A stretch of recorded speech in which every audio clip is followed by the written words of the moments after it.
Hello lovelies, in this video we're looking at standard deviation and statistical tests that you need to know for your A-level biology. Now this may seem horrific, but we're going to break it down and explain it to you really clearly.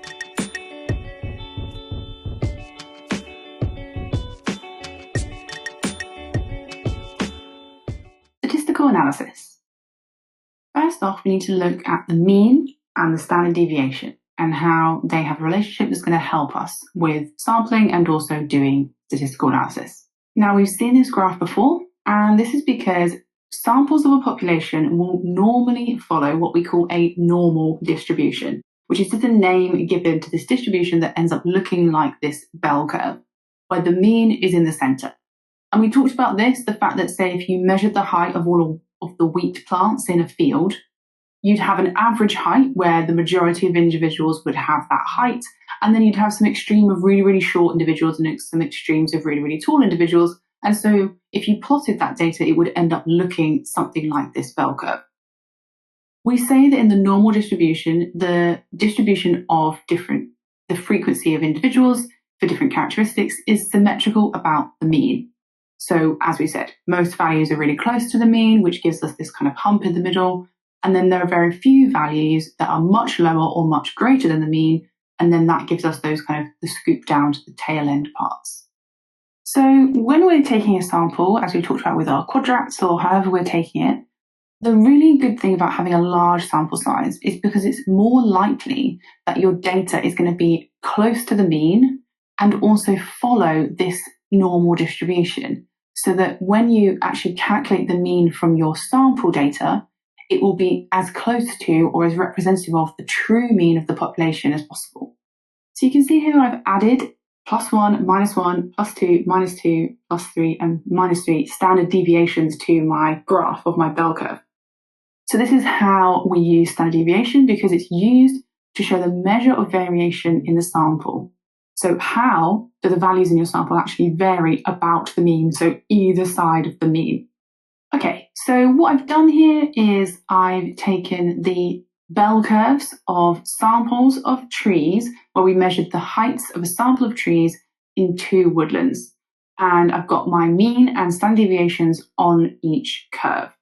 So for graph A, you can see it has a mean height of the trees was 26 meters. And so you can see 26 is in the middle there. And it has a standard deviation of 3, which is quite low. So that means if you +3 and -3 about the mean, then actually you've got quite a lot of values in there. It's got a low standard deviation, but it shows there's little variation about the mean. On the other hand, with B, we have a mean height of 32. So the trees in woodland B were taller on average, but it has a standard deviation of 9, which is actually quite large. So you can see there's actually quite a lot of variation about the mean in that graph. And so that means that the trees in woodland B varied a lot more. So this is what this is telling you. Obviously, if we were sampling the trees and we only took a few, we wouldn't necessarily get this much data. If you're looking at a really large sample, then you can get this really good data. If your sample isn't large enough, or when you do your sample, you find you have a very, very large standard deviation, it can suggest you've got lots of variation in your sample, which means it may not be particularly reliable in terms of your mean being representative of the true population mean. So we can present standard deviations in different ways, and you'll be presented with them in different ways in the exam. So standard deviations can be presented as data in a table. So we saw that woodland A and B, we said they had a standard deviation of +3 or -3 and +9, -9. So that's how they were presented in a table. So you would be expected to understand that if you added 3 to 3.2 and took 3 away from 3.2, that would get you 1 standard deviation from the mean. And the other way of doing it is to do it with error bars. So to actually plot the mean as a bar chart and then go +3 up from the mean and -3 down from the mean. And then you draw your tips of your bars there and join them with a straight line. Same for woodland B and same for woodland C. So why is this important, and why do we use the standard deviation? What do we need it for? Well, I've overlapped woodland A and woodland B's bell curve distributions, and we've obviously got the means there, which are different. One was 26 and one was 32. So what you can see here is that actually, if we think about the data, we would say that the means were different, and we would say that woodland B had trees that were taller. But what we use the standard deviations for is if those standard deviations, so one standard deviation away from the mean, overlaps, and we can either see that on the graph, we can see that by working out the numbers, so adding +3 to 32 and taking it away, and then also doing it to 26 and taking it away, or looking at whether the error bars overlap on a graph, if that's how your standard deviations are presented to you. If they overlap, it suggests that their means are not significantly different from each other, because within one standard deviation of mean, there's actually a lot of crossover between the individuals in the characteristic that you are sampling for both populations. So that suggests that there's no significant difference between those two means. Whereas if they don't overlap, so you can add one standard deviation and take a standard deviation away from each mean, and there's no crossover. So there's no overlap between the bars, or there's no overlap between the numbers when you add and minus the standard deviations, then that suggests that there is a significant difference between those two means. And there is a really big difference between the two populations you've looked at. So we can see on the graph that definitely the bars overlap for A and B and A and C.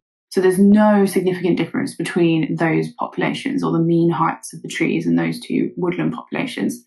But for B and C, there is a gap between them. They do not cross over, they don't overlap. So this we would then say would be suggestive of a significant difference in the mean height of trees in woodland B compared to woodland C.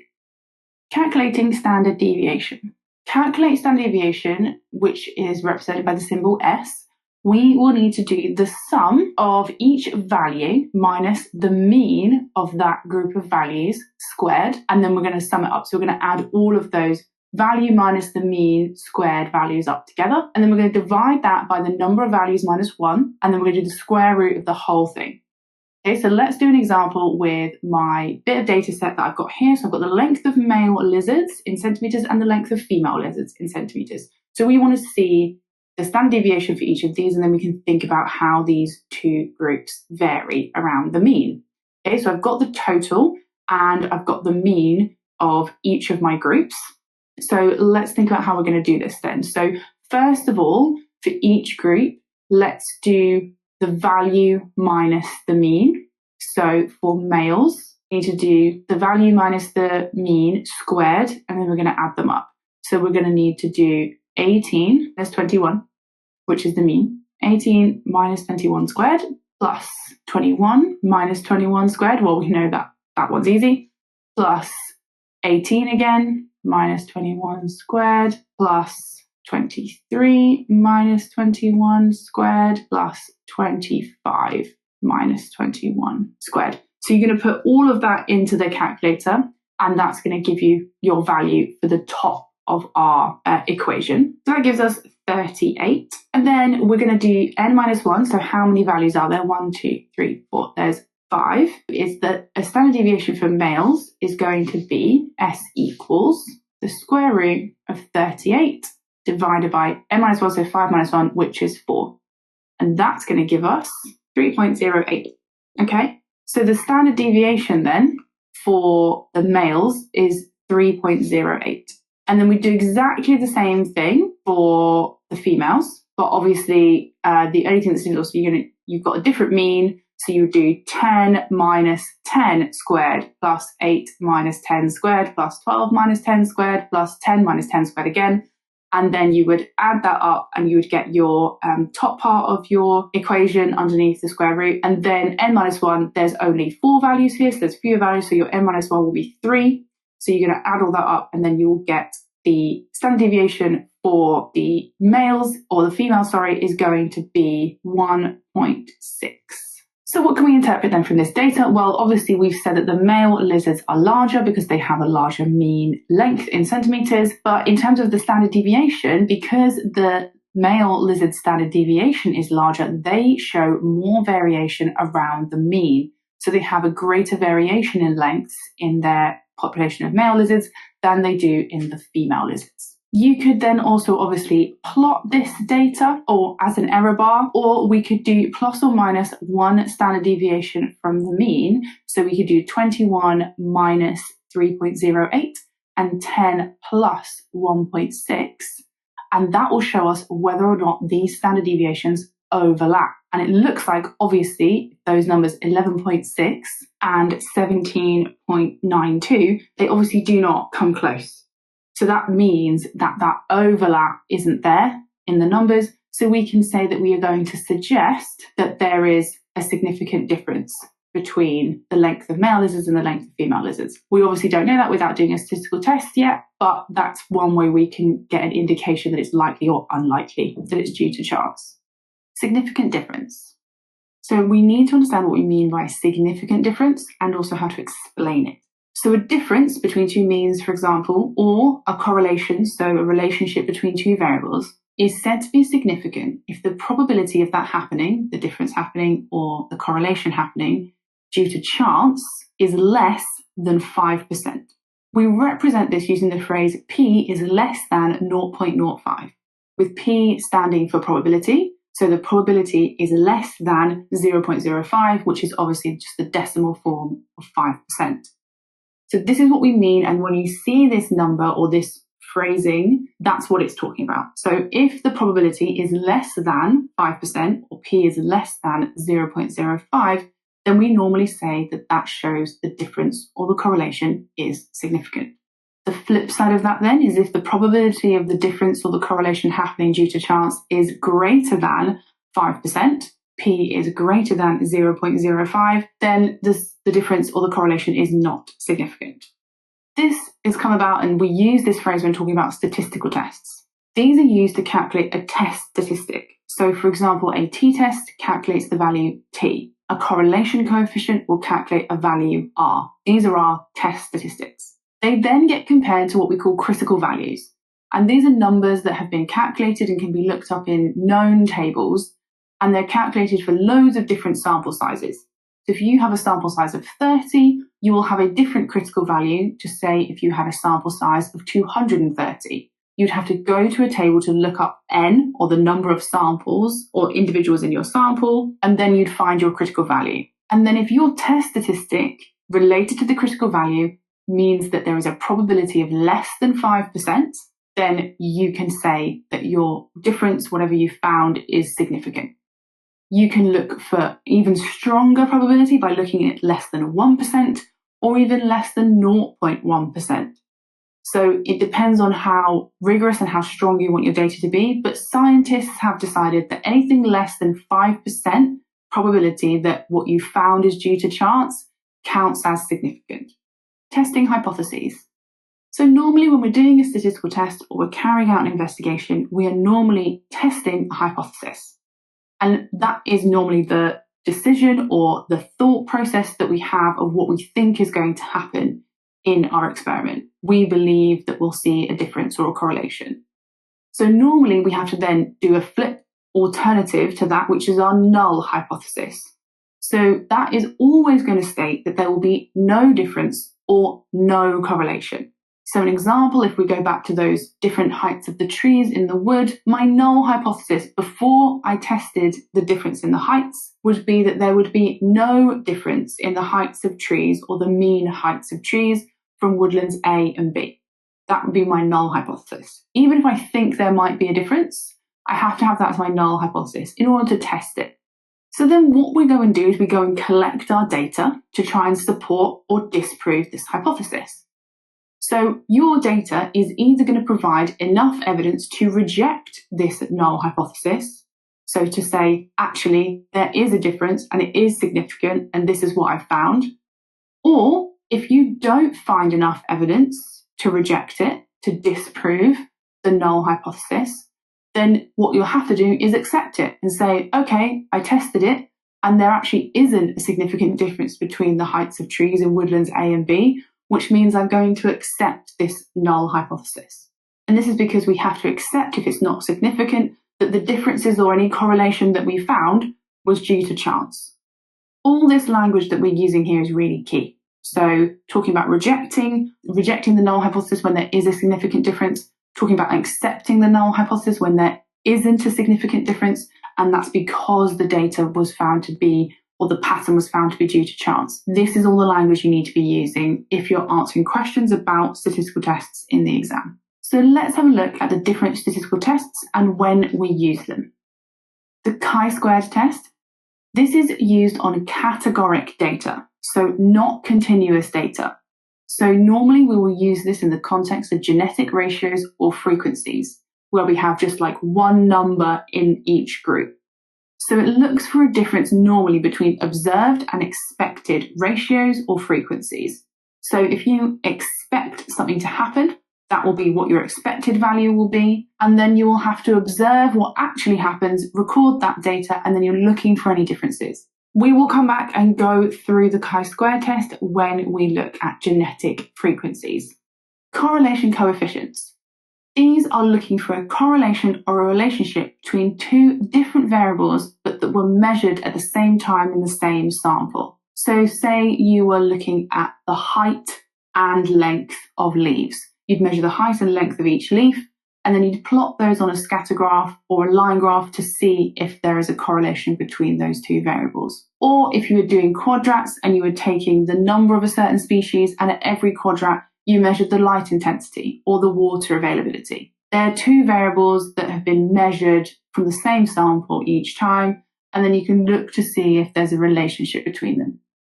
I've got an example here that we've got either the water temperature or the dissolved oxygen in the water, and that is seeing if that correlates to the ventilation rate or the breathing rate of fish in that water. So you're looking to see if, as one of them changes, does it affect the other one? A t-test, probably the most common one used and probably the easiest one for you to do on a lot of the experiments that we do as part of the course. It's looking for the difference between two means, or more than one, but mostly the time we're comparing two. And it's got to be the same variable from different samples. So it could have been the mean heights of trees from the two fields, for example. So it's still the mean height, but it was looking at it from two different samples. The graph example I've got here is looking at the average sugar in different bottles of soda. So this is most useful to help show you if something has had an effect. So if you have got a control group and then you've done something else to a different group of the same organisms, then you can use a t-test to see if the outcome, whatever you're measuring between those two groups, has affected the mean of the group that you did the variable that you changed as opposed to the control group. It will be used to confirm if no overlap in standard deviations is significant. So you can see there's error bars on this graph here. That suggests significant differences or not significant differences, but you can only confirm that outcome using a t-test. So the first statistical test we're going to look at is the student's t-test. So to calculate t, our test statistic, we're going to do the mean of our first group minus the mean of our second group. So x bar minus x bar. Then we're going to divide that by the standard deviation squared divided by the number of values in that first group, and then the standard deviation squared divided by the number of values in the second group. So remember, we're comparing the difference between two means here, and so this is what we're going to do. And then we're going to square root that entire bottom half of our equation, and that will give us t. So remember, x bar is the mean, so the first mean minus the second mean. S is the standard deviation, and n is the number of values in each group. So I've got some data here where students have measured the biomass of plants in milligrams, and they've grown the plants either under no mesh, so no covering at all, and one's grown with insect-proof mesh, so to stop insects getting to it in order to eat the plants. So the idea is we're looking to see if the biomass of the plants grown with the no mesh is significantly different from the biomass of the plants grown with the insect-proof mesh. Now, if you look at the mean values, obviously it does look like the insect-proof mesh plants are larger, but we're going to see if that difference is significant or not. So to calculate our t statistic, we're going to do our two means, 54.51 minus the 59.07 on the top of our equation. And then underneath, we need the standard deviation, which we've got in the table, and we're going to divide each standard deviation by the number of values, and there's 20 values in each group. And we're going to have to square that standard deviation as well. So I've squared 4.61, gets me 21.25, and I've divided that by 20, added to the square of 7.5, and divide that by 20 as well. So depending on how confident you are, it depends whether you're going to put all of this in the calculation in one go or do it in bits. I normally tend to do it in bits or sections, so I can kind of write it out as I go along. So now if I do my top part, I get minus 4.56. and then I'm going to divide it by 1.97. So that's the two divisions added together and then the square root of that. So that gets me the number that's going to be my final test statistic for T, which is going to be 2.315. So before we can actually now decide whether this is significant or not, we're going to need to calculate the degrees of freedom. So the degrees of freedom is the number of values, the total number of values minus the number of groups. Okay, so in this case, we have two lots of 20. So that's our total number of values being 40 minus the number of groups. And there are two groups. Because this is a t-test, we're testing between two means, likely that your n is going to be 2. So that gives us a degrees of freedom value of 38. So then in order to know whether this is significant or not, we obviously need our critical value. So we're going to go for P is 0.05, or the probability is less than 0.05. And we're going to look up our row for our degrees of freedom is going to be 38 in the table. And that gives us our critical value of at P is less than 0.05 of 1.686. So sometimes they'll just give you this critical value and they'll tell you what the probability that value comes from, but it's normally going to be 0.05 as we said. And then now we can compare our T statistic value of 2.315 to our critical value. And so because 2.315 is greater than 1.686, we can reject the null hypothesis. So it means that we are going to say there is a significant difference between the biomass of the plants growing with the insect-proof mesh compared to the no mesh, and we can tell that obviously it's significantly larger. So it means that that difference between those two means is not due to chance, and there's a less than 5% probability that it's actually due to probably the insect-proof mesh having a difference there. So the next one we're going to look at is Spearman's rank correlation coefficient. So in order to calculate RS, which is our test statistic, we're going to do 1 minus 6 times the sum of d squared divided by n times n squared minus 1. So this one breaks down quite easy actually in terms of, it's not as complicated a formula. So the d is the difference between the rankings, and this will make sense in a second when I show you my table. N is then the number of pairs of values. And then the R value that we're going to calculate is going to be a number between 0 and 1, because obviously we're doing 1 minus, just very similar to how we do the Simpsons index. And so any value that's closer to 1 suggests a stronger correlation. Okay, so a stronger correlation between the two variables. And then also it's either going to be a positive number or a negative number, depending on whether the correlation is positive. So as one value increases, the other increases as well. Or whether it's going to be negative. So as one value increases, the other one decreases. Okay, so you can see I've got quite a large table here.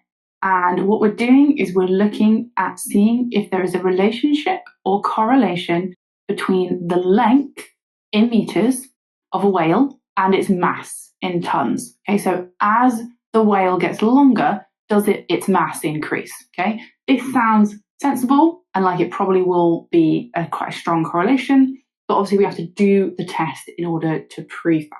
So we've got our first variable, which is length, and we've got our second variable, which is mass. And obviously these are taken from the same organism, but they're two separate variables. And then what we're going to need to do is we're going to need to rank them. So put them in order from smallest to largest. So the smallest value of length, 1 meter, gets the rank of 1. The next highest value of length, 1.5, gets the rank of 2, and so on. And handily, this column, we've sorted the lengths in order from sort of smallest to largest, right? So that makes the ranking of this column quite easy. And so we can literally go 1, 2, 3, 4, 5, 6, 7. Now, when we come to 8, there are 2 whales that had a length of 7 meters. So you don't make those 8 and 9 because that would not be fair, because they need to have the equivalent or the same rank because they are the same value. So what we do is we add 8 and 9 together and divide it by 2 to get 8.5. So they both get 8.5, there is no 9, and then we get 10. So basically they're halfway between 8 and 9 each. So then we get down to 12. Okay, so then we'll do exactly the same thing for the mass. Now, obviously, 1 meter length whale had a mass of 1.5. So this table, where if you can sort, obviously the length was sorted from start to finish in sort of smallest to largest, but we can't change the order of these numbers in the mass column because they're related to the length. So this time, the smallest whale length was 1 meter, and that did have the smallest mass, which was 1.5. And then the second shortest whale, 1.5 meters, had a mass of 2.3, which is the second highest mass, so that gets a rank of 2. But the length of the whale that was next was 2.3, but that wasn't actually the next smallest mass in terms of tons. That was a whale that was 4.4 meters, so 3 is here. So you basically just need to go down this list of values and rank them in order from smallest to largest. Okay? So then what we're going to need to do is we're going to need to look at the difference then, or calculate the difference between these ranks, which we're going to put in this column, which is our D. Okay, so I've put all the difference in. So obviously 1 take 1 is 0, 2 take 2 is 0, etc. And you do 3 minus 4 is minus 1. And it's fine to put the minuses in the difference column, because what we're going to do next is we're going to square all of those values, which is going to get us D squared, which we obviously need for this part of our equation. So the squaring of that will get rid of any negative values. Okay, so I've squared all of those, and mostly easy. Obviously 5 becomes 25, 0.5 becomes 0.25. If in doubt, do it on the calculator, just it's not worth making a mistake over it. So then we need to calculate our total, because obviously, as well as D squared, we need to have the sum of D squared. Okay, so remember this value means sum. So we need the total of those D squared values, which is 47.5. So now we can start to build our equation. So RS equals 1 minus 6 times 47.5, because that's the sum of D squared. And then our N is 12, so 12 values, or 12 ranked pairs of values. So 12 times 12 squared minus 1.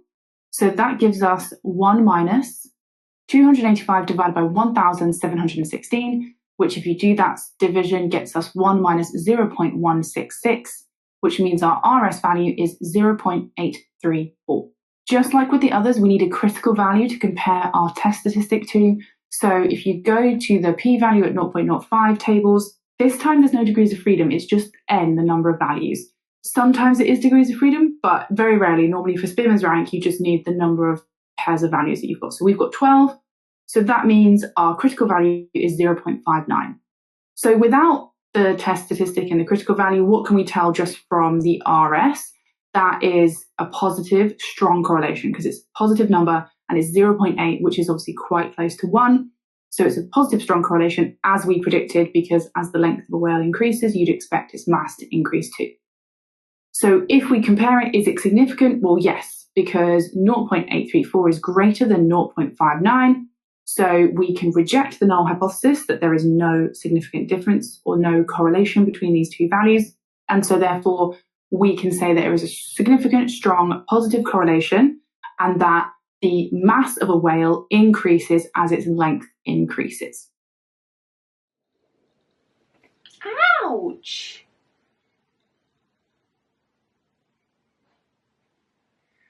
This is why in some videos I'll explain scratches.